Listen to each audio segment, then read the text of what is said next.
right, going to be a good one. Ian Terry, former champion of Big Brother and a house guest on this season's Big Brother All-Stars. Welcome to the show, man. We're going to dive right into it. When you find out during Tyler's eviction speech about this mega alliance called The Committee, what goes through your mind that night, the next morning, still now? Take us back through that for a sec. When Tyler dropped that bomb in his speech to you as you were leaving once you were evicted. The thing about Tyler dropping the bomb and the goodbye message, I mean, honestly, in the moment, I was thinking, dang, good for them. They play really well. Later in the night, I'm still thinking the same thing. And this morning, still the same exact thing. Good for them. They play well. I can't begrudge anybody for good gameplay. Tyler especially, I have to say, huge points for owning that.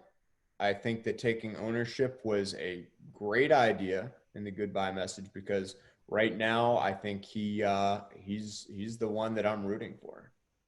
So in a game like Big Brother, obviously there's occasional tense situations that come up, and keeping a cool head is key. So how did you deal with any negative energy kind of thrown your way, maybe rubbed you the wrong way this season? And is there any one conversation or situation that went down that maybe you want to speak on? Frankly, I mean, I know that I can get very frustrated when I feel that I am losing any game.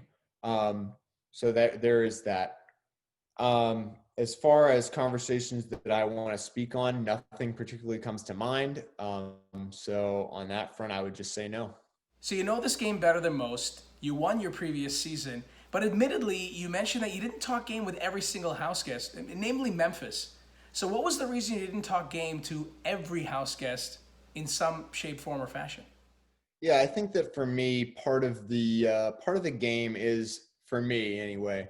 I don't like to talk game more than, say, 10 to 15 minutes a day, especially early. I think that I like to focus on forming social bonds with people so that it would become more difficult to vote me out, or in campaigning that I have a position that's kind of flexible.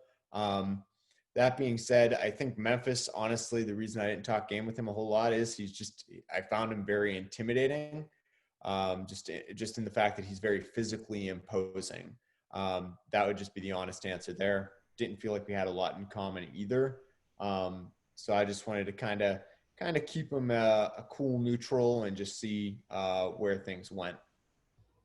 Ian, you're a legend in this game, and nobody can take that away from you. If you would have won HOH this past week instead of Danny, which two house guests would you have put up? And who would you have hoped to have backdoored if it wasn't for one of the two nominees going out the door? So that being said, if I had won HOH instead of Danny, I did say, and I don't know if it was on the broadcast, that the only people that really for sure would have been safe would have been Nicole. And I was starting to really look at David as someone that I could go really deep in the game with, just potentially even to the very end. I feel like he might have been someone I could beat. That being said, just being very honest, I probably would have had a very similar nomination set to Danny's original set of nominees. Cody or Tyler could have found themselves in that mix if there was some sort of twist going on, but it probably wouldn't have been that much different than Danny's original nomination set. Just David wouldn't have been up there, it would have been someone else. Do you believe that Davon saving Kevin and in turn forcing Danny's hand to put you up as replacement nominee sealed her own fate in this game? And if not, who do you hope goes far and why? Well, I mean, I think that Davon definitely did cause a bit of a stir this week, and that obviously was what really just ended my whole game. That being said, as far as who I hope goes far, I want the best player to win, and I really like what Tyler is doing in there, and I really like the fact that he took ownership of what he was doing in his goodbye message to me.